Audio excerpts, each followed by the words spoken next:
महाराज जी आपने मतलब पहले भी मेरे को कहा था नाम जप करने को, तो मैं कर रहा था, लेकिन महाराज जी जब भी मतलब कर रहा था, मैं नहीं आना कर रहा हूं, अभी भी कर रहा हूँ, लेकिन मतलब महाराज लेकिन नहीं लगना।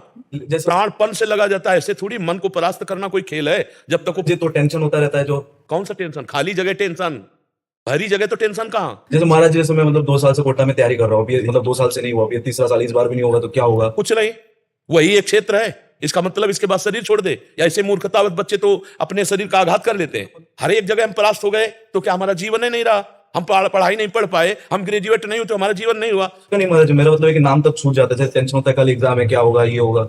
टेंशन क्यों लेते हैं यार? समय से पढ़ो और भगवान का स्मरण करो, और आएगा तो पढ़ाई के अंदर ही। बच्चा अगर ब्रह्मचर्य ठीक है और आप नाम जप कर रहे हो, तो एक बार सुना दिया जाए हमको तो हमारे दिमाग में टेप हो जाएगा स्मृति।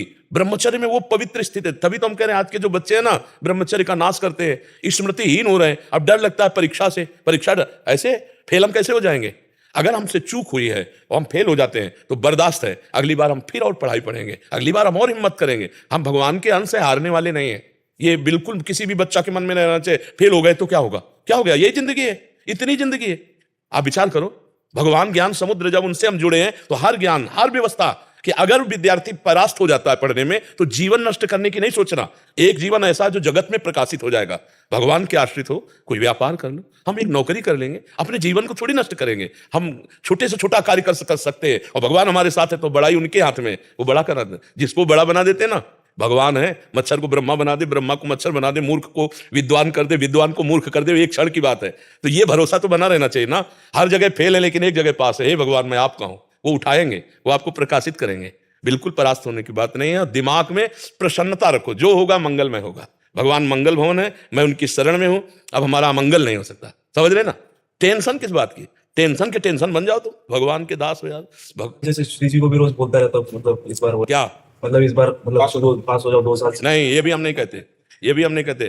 फिर टेंशन की टेंशन नहीं बनोगे, फिर टेंशन बन जाएगी तुम्हें। कहना नहीं, पढ़ाई पढ़ रहा हूं, नाम जप कर रहा हूं, तुम्हारी गरज हो तो पास कर देना, तुम्हारी गरज हो तो पास कर देना।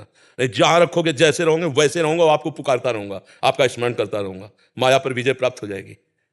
अपने करने से कितना मुड़ पाएंगे, और वो जब गोद में लेके उड़ेंगे तो बहुत ऊंचाई पे चढ़ जाएंगे। इस पर ध्यान रखना।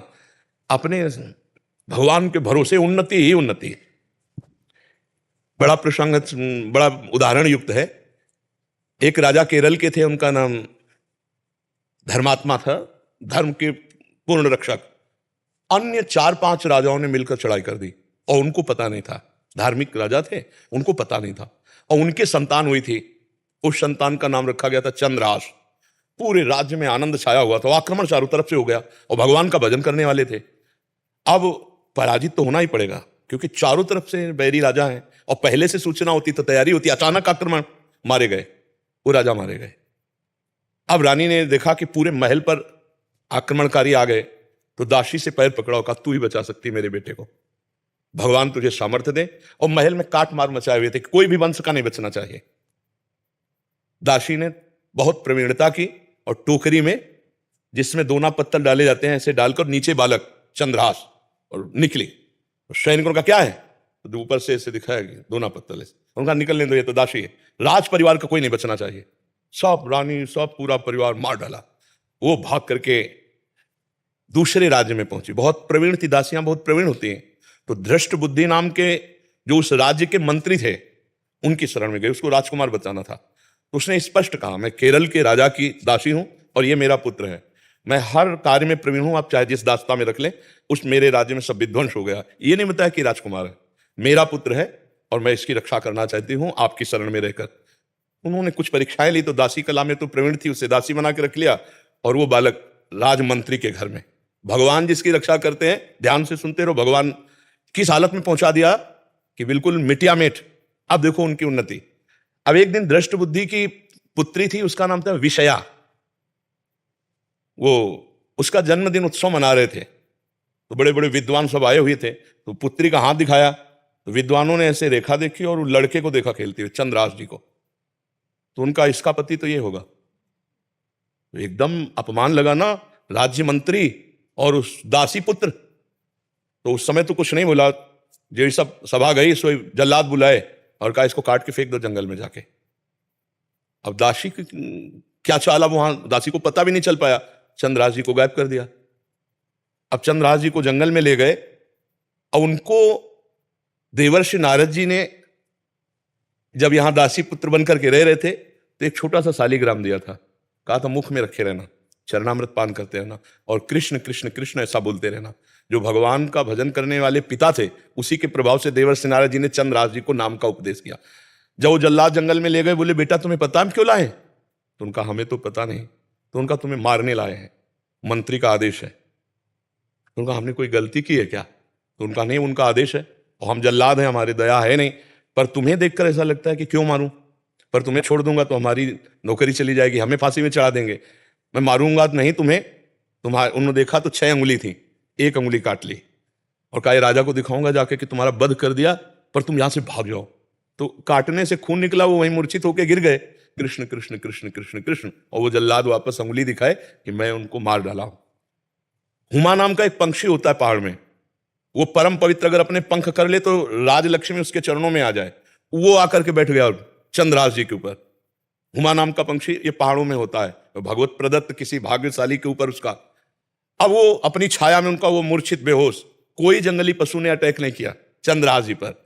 इतने में चंदनवती नाम के राज्य का छोटा राजा, दृष्ट बुद्धि जो बादशाह के मंत्री थे, उनके यहां वो कर देने जा रहा था। तो उसने बहुत आराधना की थी लेकिन पुत्र नहीं हुआ था। तो रास्ते में दृष्टि गई कि हुमा नाम का पंक्षी किसको घेरे हुए। तो जब गए तो देखा चंद्रहास जी सुंदर राजकुमार और अंगुली कटी हुई, तुरंत पट्टी बांधी और लेकर के वापस चले गए।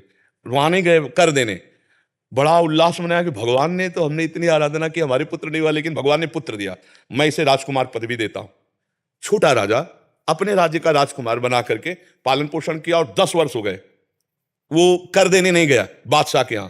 तो बादशाह ने दृष्ट बुद्धि से कहा चंदनवती नगर का राजा कर देने नहीं आया, जाओ यदि वहां सम्मान पूर्वक कर दे तो ठीक है, नहीं उनका विनाश कर दो। मंत्री पूरे परिकर सहित आक्रमण किया। तो चंदनवती राजा का ऐसा वैभव था कि जब से चंद्रहास जी उनके यहां राजकुमार बने उनको डर ही नहीं था, क्योंकि चंद्रहास जी भगवान का भजन करने वाले। तो दृष्ट बुद्धि नजदीक आया और कहा कर दे दो नहीं तो युद्ध करो। तो उनका वैसे युद्ध की जरूरत नहीं, पर हम तुम्हें कर नहीं देंगे, हम समर्थ राजा हैं। चंद्रहास जी ने इशारा किया कि विरोध नहीं।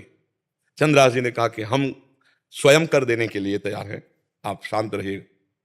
उसकी दृष्टि में दृष्टि मिली तो उसने ये वही बालक है, क्योंकि नेत्र इसके वही हैं जो उनके घर में रहा था दासी पुत्र बल करके। तो चंदनवती के नरेश से कहा कि तुमने इस बालक को कहां पाया? तो उन्होंने पूरी बात सुनाई। तो उन्होंने कहा अरे फिर तो जो प्रारब्ध है वो होके रहेगा, ये मेरी बेटी का दूल्हा, अरे इसको मैं दूल्हा नहीं बनने दूंगा। उसने कहा मैं कर माफ करता हूं, केवल तुम एक बार बादशाह के सामने जाओ, पहले तुम नगर में जाओगे हमारे घर, वहां तुम्हारा स्वागत होगा और इसके बाद तुम बादशाह के पास जाओगे। कहा स्वीकार है। राजा को मना लिया चंदनवती नरेश को कि महाराज आप चिंता मत कीजिए। और पहले था कि अगर पत्र लिख दिया जाए तो जिसके लिए लिखा जाता था, धर्म कहता था बीच में खोल के नहीं पढ़ना, उन्हीं के वध के लिए उन्हीं को पत्र लिखा।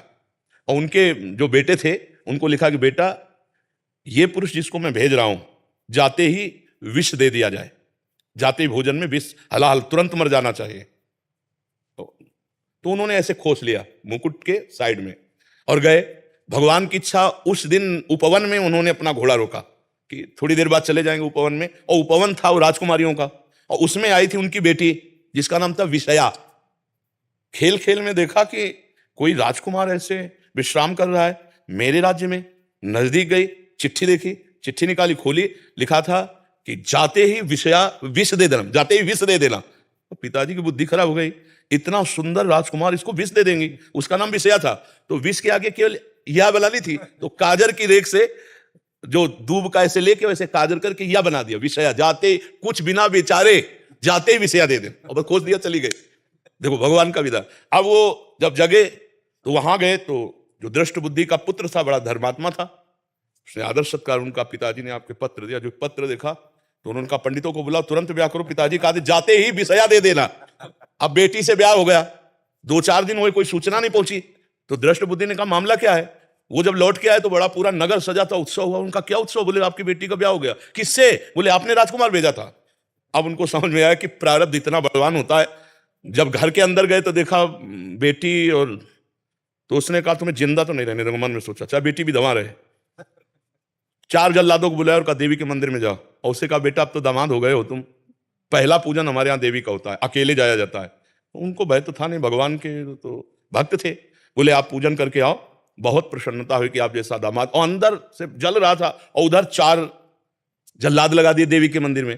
अब ये अकेले देवी के मंदिर में, और इधर जो बादशाह था, बादशाह से पंडित लोग विचार के कह रहे हैं कि इस समय यदि आप राजगद्दी पर बैठेंगे तो अकाल पड़ जाएगा, आपका विनाश हो जाएगा।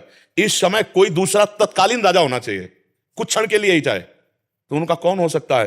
तो वहां दृष्ट बुद्धि के जो बेटे थे वो वहां किसी कार्य से, उन्होंने कहा हमारे जीजा ऐसे हैं, बड़े तेजस्वी प्रतापवान, आप देखेंगे, तो उनका इसी समय लाओ।